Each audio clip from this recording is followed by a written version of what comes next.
This is a GoHamRadio.com exclusive.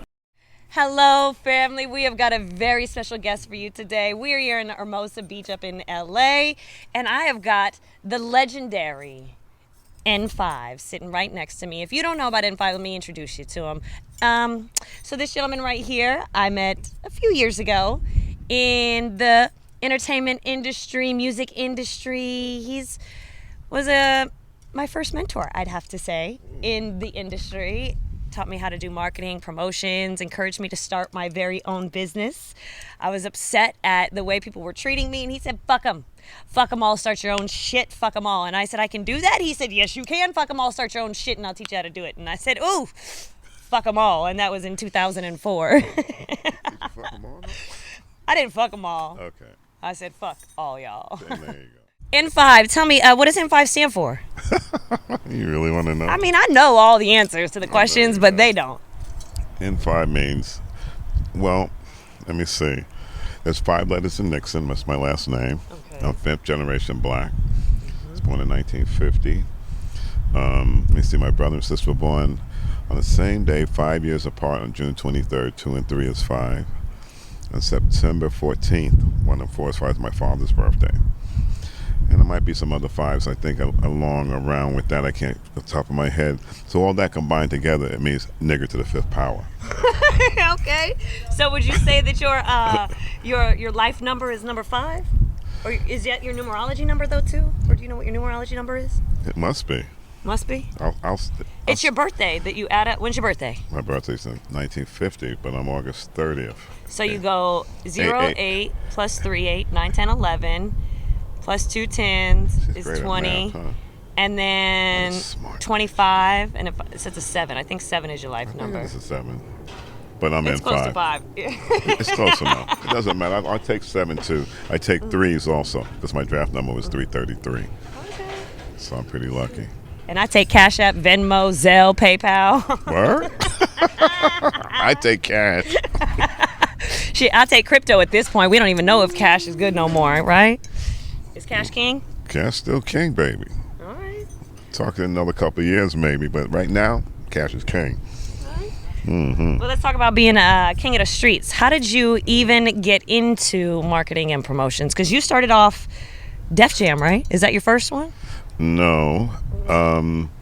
Let me see. It started off before everybody here was born. Well, let's go back. Okay. Apparently. Did you always want to do promotions? What did you want to do? Check this out. So, growing up in the projects in New York and in Harlem, right? That's what I like to say on my social media, from Harlem to Hermosa Beach. You know, because in Harlem, I'm overlooking the Pacific Ocean. What's that called? The Hudson River. Oh, Hudson. The Hudson River. The dirty Where we ass at? Hudson River. And now I'm here doing this. But nonetheless, I ran track, Catholic school, all boys Catholic high school in New York. You still Catholic? No. But I was baptized, so I guess I have to say, yeah, I'm still Catholic. Not practicing, I'm still Catholic. But nonetheless, I had a track scholarship to go to Manhattan or Fordham, and those are Catholic colleges.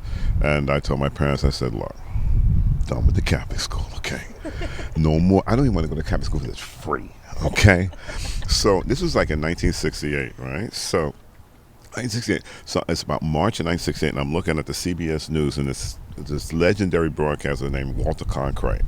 He's the one that did the Kennedy assassination. The whole thing has black wearing glasses on. Yes, CBS News tonight. We've had, you know. So he came on there and he was like, yes, and Howard University in Washington, D.C., the students took over the administration building. It's a black university. I said, a black college? And they never heard of a black college. My parents didn't go to college. I said, it's a black college? And they rowdy? I want to go there. I'm going there.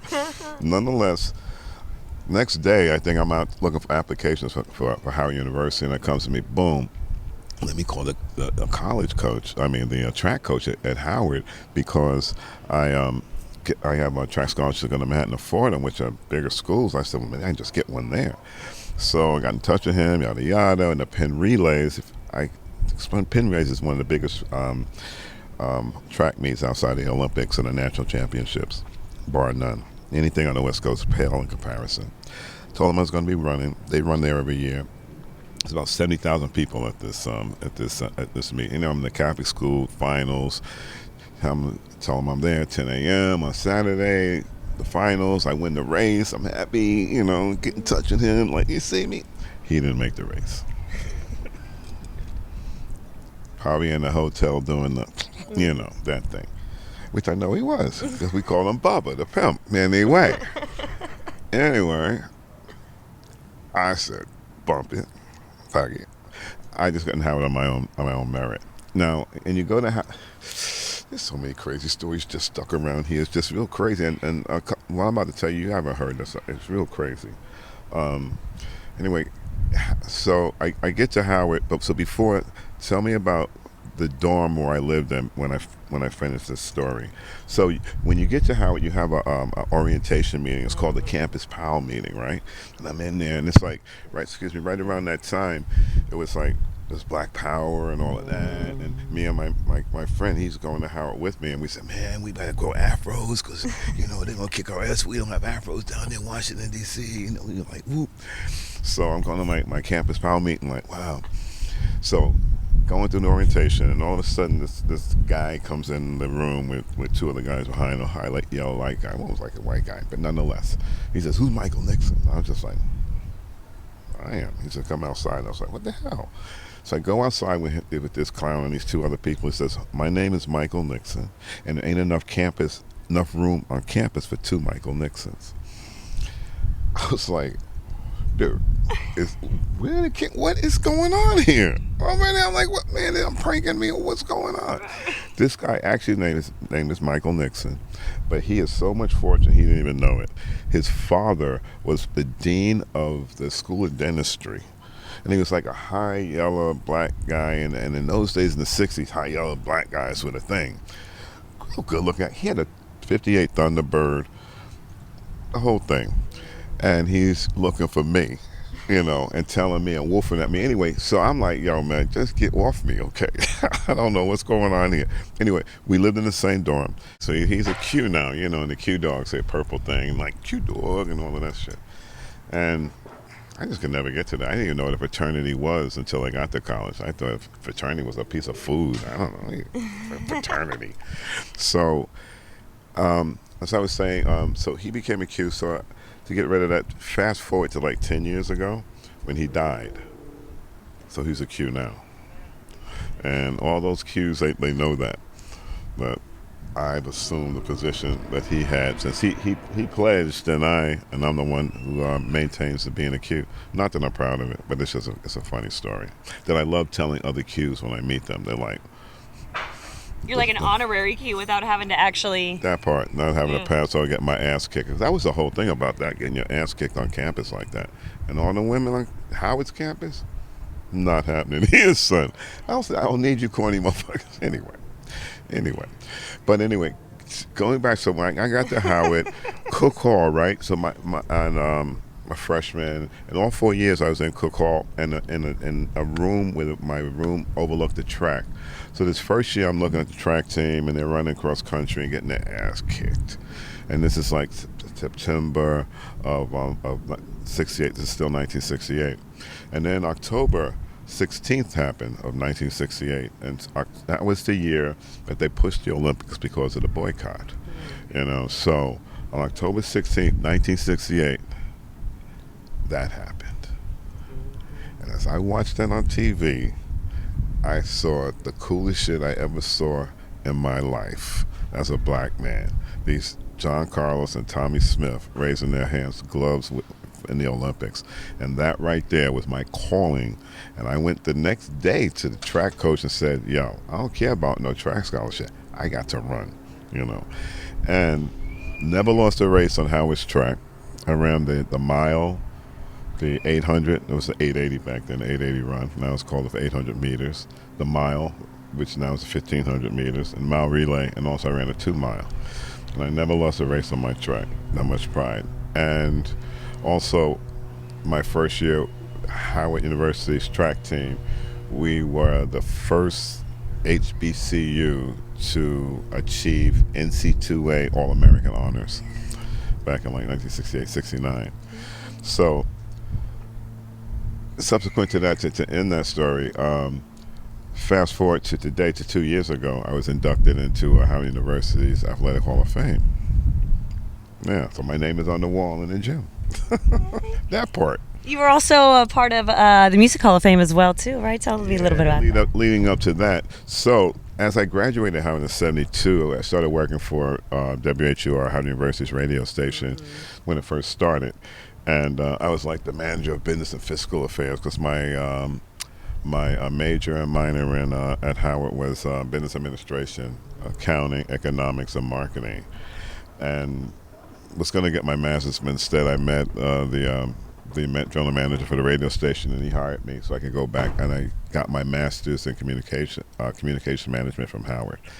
But in the meantime, as that was happening, my sports director there was one of my good friends, and after see how WHUR was like on the other side of this infamous track I used to run on. Here's the dorm, here's the track, and here's WHUR, right next to the reservoir. So after work, sometimes I would go out in the track and I would run off steam, whatever. So my sports director told me, it's like, yo, you should train for the Olympic Games.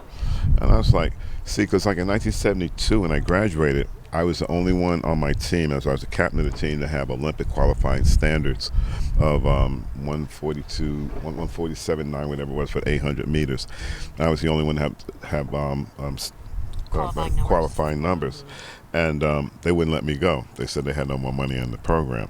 But as we go forward, I really realized that the reason I didn't go was because I was such a hippie and such a revolutionary that they didn't want to send me out representing the university, not knowing what the hell I would do, especially in those revolutionary times. And I would have too. I know I probably would have done something. I don't know what. You were like a PA nightmare, like a Kanye of the day. Yeah, for Howard I was, So here we are going into the 76 Olympics, and I'm saying, but I'm not running for anybody or such, whatever.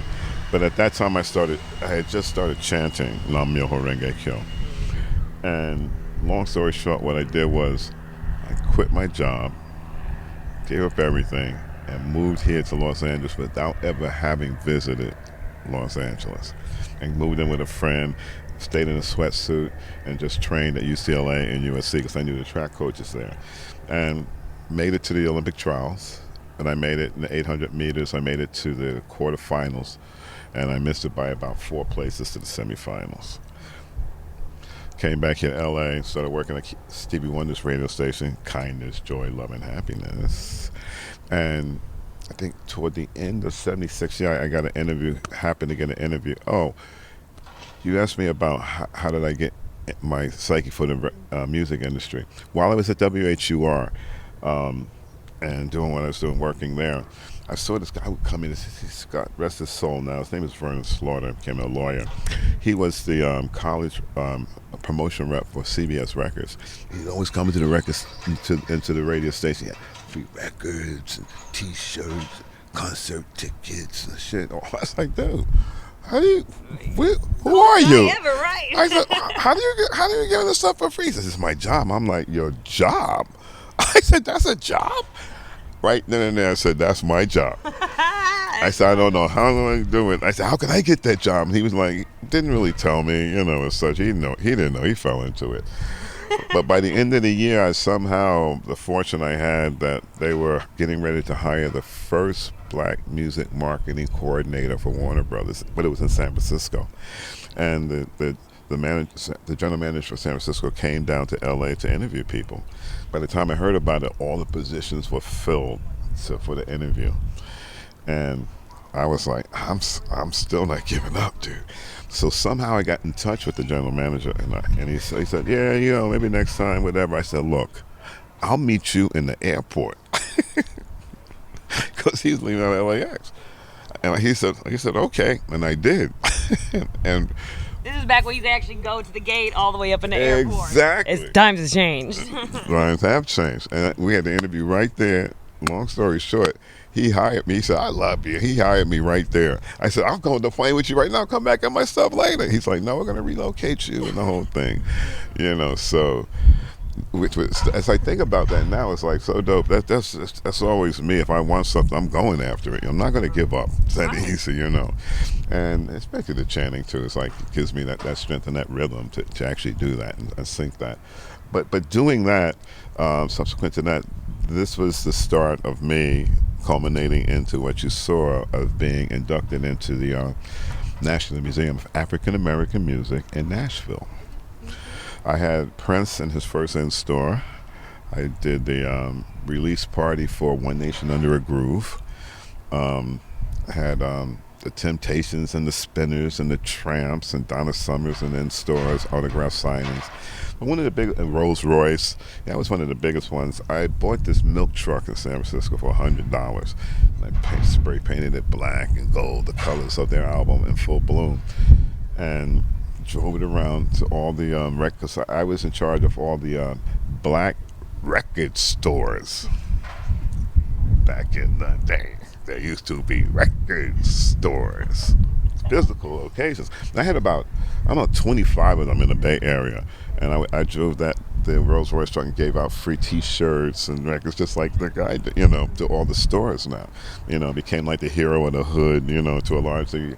I just love to give, because to give, for me, to give is to receive, And if I could give somebody dope stuff like this, it's like, wow, everybody sees you going like, wow, you're the guy. And it's like, it's good to see people have appreciation, for something simple, things like that, and then get paid to make people happy, So I worked for different record companies and moved back to, I was in San Francisco working at Warner Brothers there until 78, and I worked for Elektra Records. They hired me to do a whole new label with them called Jazz Fusion. And I left there and moved back to New York, worked with RCA Records and WBLS and WLIB in New York, and realized I had to come back to LA. I was like, I can't do New York. Man, New York, just too many things, bro. So came back to LA. When I came back to LA is when I started getting in. I got into the literary part of the business, as far as trades or the publications like Billboard and Cashbox and Urban Network and Jack the Rapper and Impact. And I started a publication called Rap Sheet, worked with Rap Pages, and it goes on and on. So I repped all of these publications back in the day, and this one publication, publication called Gavin, called me, the Gavin Report, which is a general market publication, and they wanted, this was in 1989. So the first chart came out in 1990, and they wanted to start a rap chart, and I was like, whoa, that's avant-garde. I said, I'm down with that. And long story short, it became the chart of the industry, at that time, for about the next 8 years. And we had a conference every year, the Gavin Rap Conference, and that's where we broke certain acts. All the mix show DJs and all new hip-hop artists would come there. So it was an avenue, a place where we can break artists like Cypress Hill and X-Clan and even Big Daddy Kane and Quo, Michael Jackson's little group. A lot of groups like that. They came there and had these showcases and became national news from that point. And that's so subsequent to that, Billboard called me, and they hired me as the first black account executive in their 100-year history, because they didn't think black people could sell Billboard. Billboard is a Bible of the industry, and in as much that Terry Rossi was the R&B editor, and she was the maverick who grabbed me and said, look, we got two black guys in New York selling the classifieds, but never the big front page, back page, inside cover, double truck, 5-color double truck ads. He said, and I'm putting you down, can you do it? I'm like, let's go. And so there I guess I'm first doing this, the first doing that, but that's my forte, being a pioneer in this industry. And worked there for about a year and a half. And when I left there is when I started N5 Marketing, International Marketing. And was real scared to.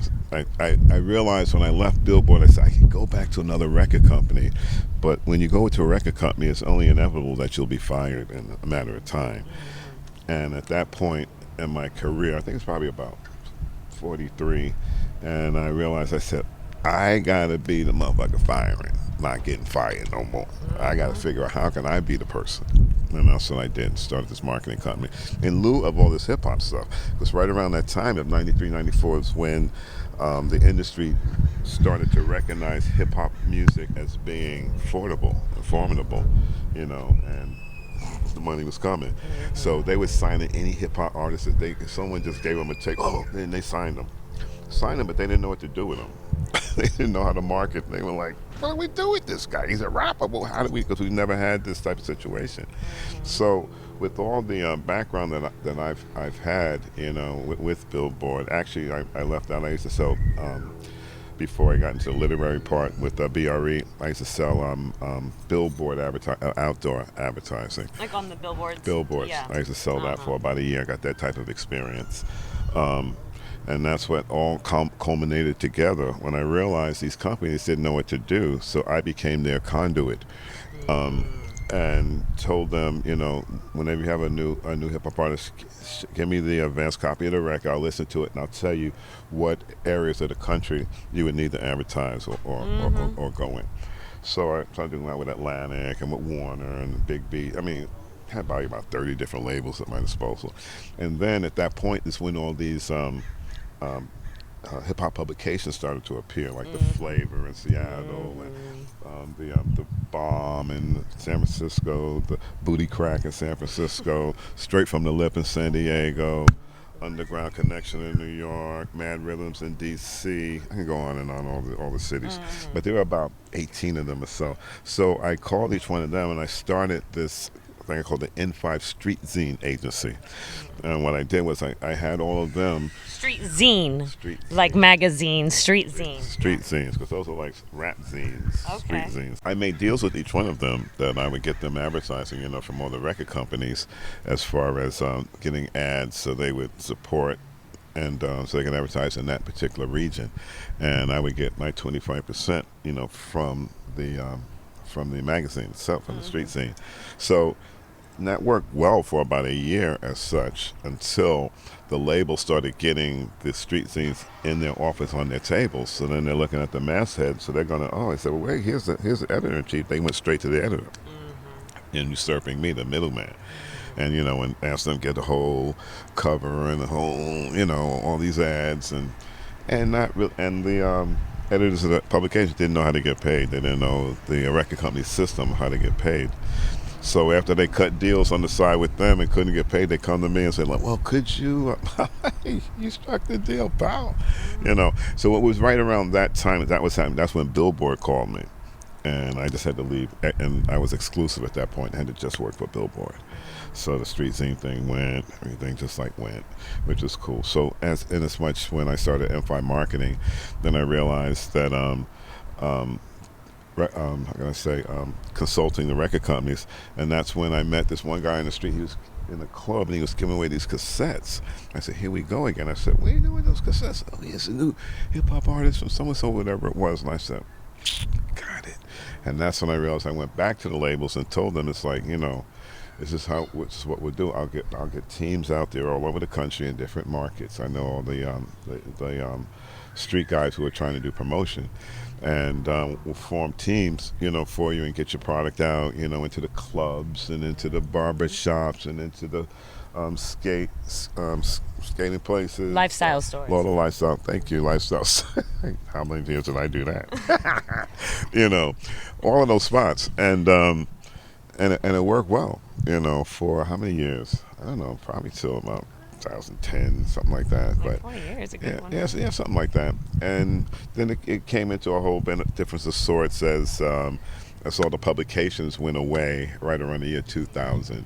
I mean, the Source and XXL, those retail publications. But as far as like in the music industry, all of the Gavin and Jack the Rapper and BRE and Urban Network, they all kind of like went away as a natural source with the digital age of the industry. The whole industry just changing, and you can get things like this. These are like weekly and monthly publications.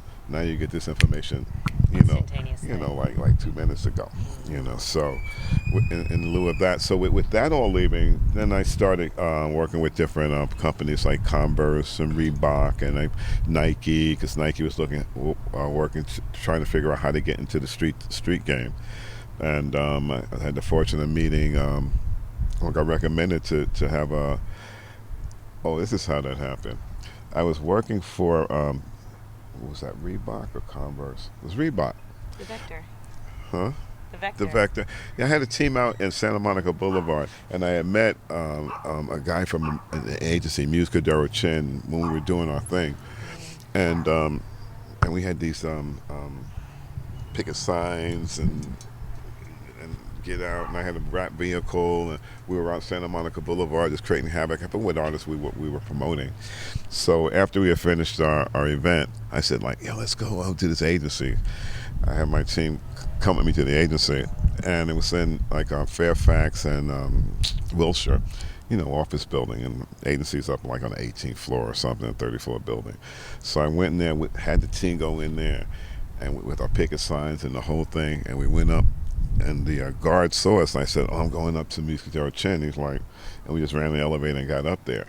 So I got up there and just turned the guys loose in their lobby. All started picketing, Reebok, because Muscadero had the Nike account. We was, Reebok. By that time, everybody was coming out of their offices. What the fuck is going on here? What the hell? And by that time, the security had come up, and they're like, well, you got to get out of here. And by that time, the guy who I come to see, he came out and he said, this is great. And we wound up getting the Nike account. So that was just a hair I had to do, just create some shit, and just keep it popping, create visibility, which is a great run, because I had the whole thing that one of the networks picked up. I had to create a whole team of California Dozen or something like that, and we had a rap vehicle, we had a limo with PlayStation in it, and we take it around to different high schools, created a whole fun police thing with the yellow raincoats back in the day, the commercial, and we would like run up in schools and just throw product in school, and just in a minute, get out of there, 3 minutes, run out, back into our cars and bounce out. It was just a whole bunch of just crazy shit. So subsequent to that, when all that happened, 2 or 3 years of doing that, and then I wound up working with EA Sports. And that was in like around 99, 2000, when they wanted to find out how could we get into the streets, EA Sports. They had the Madden game, they had everything else, and they didn't know what to do. So it was only they picked about 8 different markets, and LA was one. I ran the LA market. And creating different, how can I say, what was it? Well, challenges, giveaways on the air at the Power, when we had go up Big Boys Neighborhood, and I'd have Snoop Dogg playing against the game. Of course, Snoop Dogg's the Steelers, and the game is what's that red team? He's either the Redskins? Not the Redskins. 49ers? 49ers. He's like 49ers, I believe. One of them teams. And we have them playing together remotely and giving away games, the new Madden game coming out in August, over the air. Setting up different activations at different barbershops, so people in the hood could come and play the game before it came out, and then have some winners, take pictures and all that stuff. So how long did that last? I don't even know the congratulations of years, but nonetheless, started working for Live Nation and Hollywood Bowl and LA Philharmonic. So getting up on different levels and different statures now, as far as having more sophisticated lifestyle teams. And then when the damn panic came, all went away, and I was happy. You've been working for the Grammys too for a while, right? In between time, I mean, now that's a full-time thing. I'm an actor, voiceover actor. Oh, a voiceover actor. You got a voice for radio? You could. What gave it away? How'd you figure that one out? As soon as you opened your mouth. I hadn't told you that before. Anyway. I know. So now I've been working for a lot of different TV shows. When we're Dancing with the Stars. Last week I was working with iHeart. They had a whole special show that they're doing called Living Black with her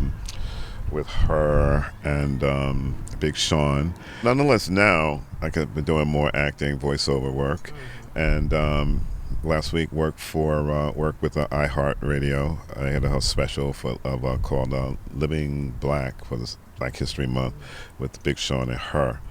And this weekend I'm working with the Martin Reunion. So that's exciting. And then after that, today, as a matter of fact, right before I saw you, people called me to work on Big Brother next week. I never worked on that before. That's a Channel 2 CBS show, yeah. Big Brother. And then the day after that, I worked 3 days on the NAACP Image Awards. And then the Grammys, as you know, I work on, that'll be on April 3rd in Las Vegas. This will be the first time Grammys will be in Las Vegas. They were supposed to be January 31st, but they got pushed with the damn panic and the whole thing. So that's pretty exciting. So when you say work, is it marketing, voiceover? What is the work that you're doing? Each one is like different, like let's take the Grammys. And the Grammys, I'll be working, me and my wife, we do the talent seating. By talent seating, we seat all the nominees, the presenters, and celebrities. Those are like the first 14 rows. Sit them down in formation for camera blocking, and so they can acquiesce, for best artist, best album, so they can have the camera blocking, so they'll be able to acquiesce the album in case they win. And so to create the seat cards, create 2 different type of seating charts, one for cameras and then one for just the director himself. So it's just keeping up with that and interchanging who sits where, who's going to sit there. And Gonna have to keep up with all the drama, who can't sit next to who. I mean, that's how I got put on, because she was working there, and this is before they had the rap categories on camera. They were always, the premiere, the pre-show. And this was, I guess around 2003, something like that, when they realized now they had to put the hip-hop artists on camera to receive the Best Rap Award and such. And at that point, my wife and her partner had to seat these people who they didn't know who the hell they were. And my wife said, well, he works, he knows all of them. Get him in here. And I've been there ever since. There it is. Yeah.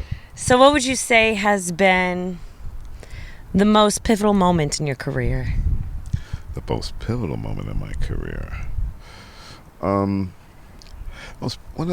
Going back to being hired as the first black music marketing coordinator at Warner, I think that was pivotal.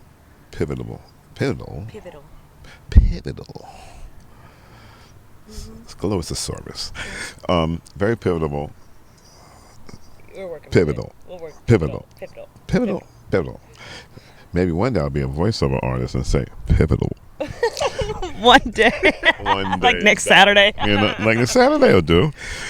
I think that was a very primary point in my career. Oh, okay. Primary point. What has been the most nerve-wracking point of your career? The most nerve-wracking point of my career is there's an axiom, and it's called good help is hard to find. Oh my. With a blessing, you broke that mold for me. That's one of my people who I hired. 20 years ago, right? You broke that mold, because you've got that thing. You know what to do, and you take pride in your work and what you do, and I really so appreciate you for that, and have to laud you on that, because many people, they just don't take pride in themselves or what they do, or try and find out what they do, how they can do it better. Well, I appreciate you giving me the opportunity. You put me on. First as a female in the industry, I really don't need to say much. 20 years ago in the hip hop, as a female, being able to be mentored, but also protected and guided along the way. And when things weren't going right, for me to be able to voice those and you to give me solutions. And 20 years later, here we are. And Proud of you. thank you. And what you have instilled in me, my staff can say, like, you know where I get it from, you know, like, you know exactly. I'll be going ham in the streets. I mean, it's called Go Ham for a reason. And that's really what it's all about, is visibility, being seen and being heard. And for so long, we do it for other brands. But I think as I grew up, it became a part of me that I wanted to be seen and heard with my brand. And now that it is, it's giving it a platform for other people to be heard and seen. So I think that's really just kind of how it started, is figuring out that visibility and then just taking it to any product and person and having you see it. Like this gentleman right here.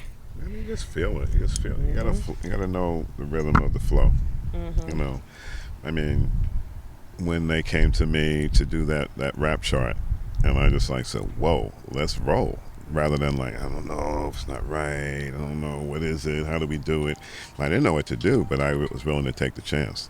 You know. I think that's it, is being fearless and just having the gutso of, we're going to take this roller coaster ride. It's going to be scary, but let's do it. You know? That's what I had to tell all those black marketing vice presidents when I had to sell the chart to them, to the vice president at MCA and at Warner Brothers and Select, and then go down the line, and they all said, like, "Michael, what are you doing with this? It's like this hip hop rap music. It's only going to be around. It's like disco. It's not going to be around. It's going to be out of here in a couple of years. So why are you?"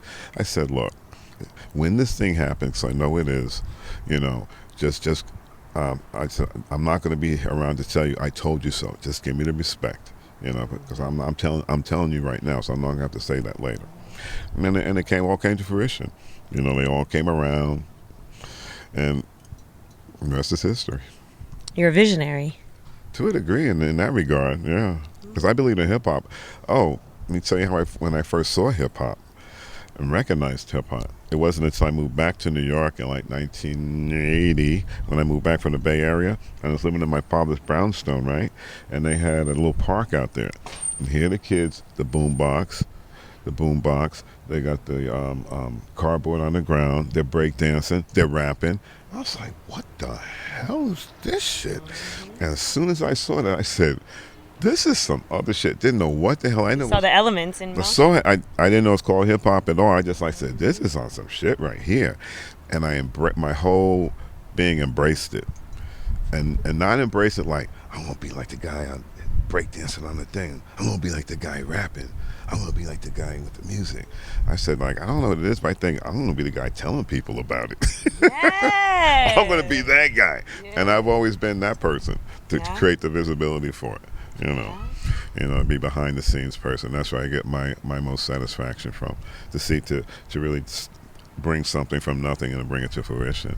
You know, especially like with Prince having his first in-store where no other market was playing his records at all, you know, except for San Francisco, because it was disco and it was like this gay disco, and it was going down. So I just like had the idea. It's like let's bring him into San Francisco and do in-stores here, since we got some movement on the record. I didn't know what the hell I was doing, and it wound up being this little guy scared of all the girls. But you know, I always was, I don't know, felt some kind of way about him. Like when he was on these in-stores, he was kind of real guarded and scared of all these women. But then when I see the pictures now, or recently I've seen the pictures and looking at it from his eyes and knowing who he turned out to be, you know, if you were not a 10, 11, or a 12, he's not even looking at you. These were some hood rats that were like, whoa!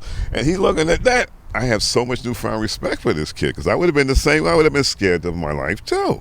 Like, I'm with dimes. What are all these pennies coming at me for? I mean, he didn't even have dimes yet. He just knew back then. It was like, oh no, this is not Bear City. It's not it. and I ain't saying that to disrespect nobody or nothing, but you know the dynamic that I'm talking about with this guy and how he became and who. I mean, he's turning women out in blouses and heels. Come on. He named Carmen Electra. Come on, man. he did. Named Carmen Electra. Research that. He named her. Stories he had, you know. I was just blessed to be able to be around him, you know, from the beginning, you know. So And you're able to tell his legacy and tell your legacy. And I ain't done yet, no, not at all. you know. So Just getting started, right? I'm already in the game. I am. I'm just getting started. We in this bitch. Get started. I'm not done yet. It's crazy. 20 years and I feel like I'm just getting started. Yeah, I know. Well, I've been all doing it longer, so. Yeah. But I'm good though. Yeah. You know, once it's not fun anymore, then you just stop, and it's still everything is still fun for me. I just come out here and I see this, and it's just like so incredible. And life is good. Levels. It's levels. Levels. All right. Well, what is a good piece of advice for someone looking to talk about hip hop? What's some good advice to someone trying to be a promoter just like you? Create your dream, understand your dream, and don't give up until you get it. When you achieve your dream, what do you do? You'll know. You'll know at that point. There's no like, well, you do this next. No, once you achieve your dream, you'll know what to do, because that's the cake. Because getting there is going to be the real fun. Getting there. Once you get there, it's like, oh, then you'll know everything. You know, but getting there is the struggle to get there is really the benefit. But just don't give up. Is there anything left on your list of things to do, accomplishments in this industry that you haven't done? Yeah, but I'm the type of guy like I keep all those to myself, and then when they manifest, then I gotta let people know. That's who I am. I don't want to say I want to jinx it as such, but it's just I just like, because things evolve in different ways, you know. So it might just not be that; it could probably be this. So I'm working on different things. You know, absolutely, you know I am. And what keeps you grounded? Nam Myoho Renge Kyo. Chanting. That part right there keeps me grounded. Yeah, he introduced me to chanting too. Nam Myoho Renge Kyo. Yeah. Yeah, I've been chanting since 1974. That's 48 years. And it's brought me so much fortune in my life. And like you said, it's a grounding element for me. You know, because you gotta stay level, you know, and understand and not let things, you know, throw you off base. And they will. They will, but you just gotta hold down your square. You said you were born in Harlem? I was born in Hell's Kitchen, which is like 52nd and 9th in New York. Any siblings? Yeah. And something like, well, what are siblings? Or was that too formal? Dear brothers and sisters?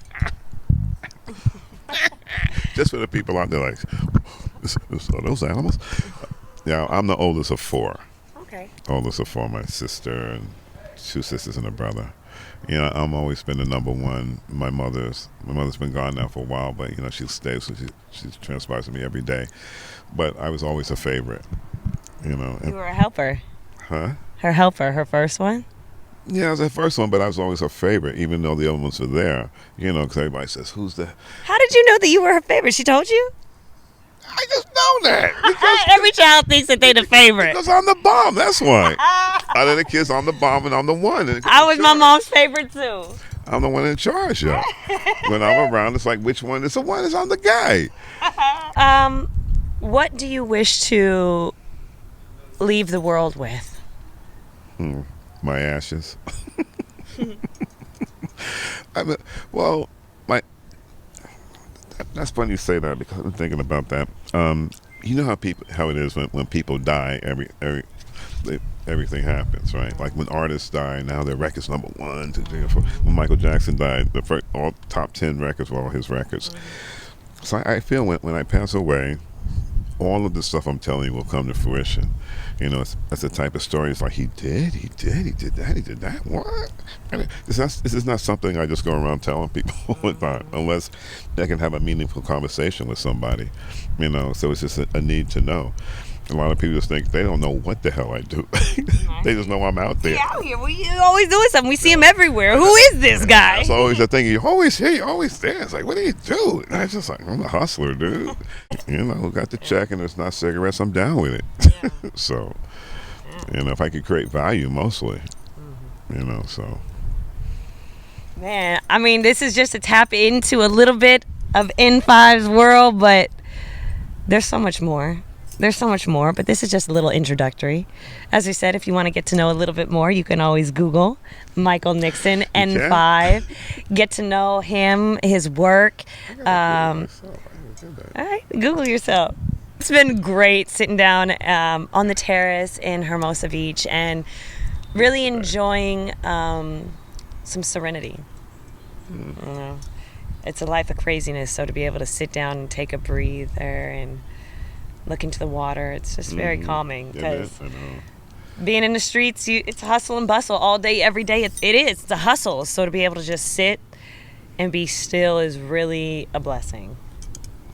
I appreciate you sitting and being still with me and with us and telling a little bit of your story to me and the people. And I only did because of you. I know. That's why I got you on camera, because nobody else is going to ask you. So if nobody's going to ask, I'll be the one. You can watch this interview, get to know Michael Nixon. This is the guy, man. If you want to know how I became who I am, this is the guy. All right, we could throw Power in there a little bit, but Power. Hey, Power, what's good? Hey, you know who's in there? Oh, he's got government name on there. Oh shit! Oh, what's up, Power? That's right. That's who introduced us. Yeah. Yeah, my guy. Well, I'm Miss Fancy Pants. This is Michael Nixon, N5 to the streets. We're sitting here, Go Ham Radio, Hermosa Beach. Go ham, baby. Go ham, baby. Tap in. Peace, family. This has been a GoHamRadio.com exclusive.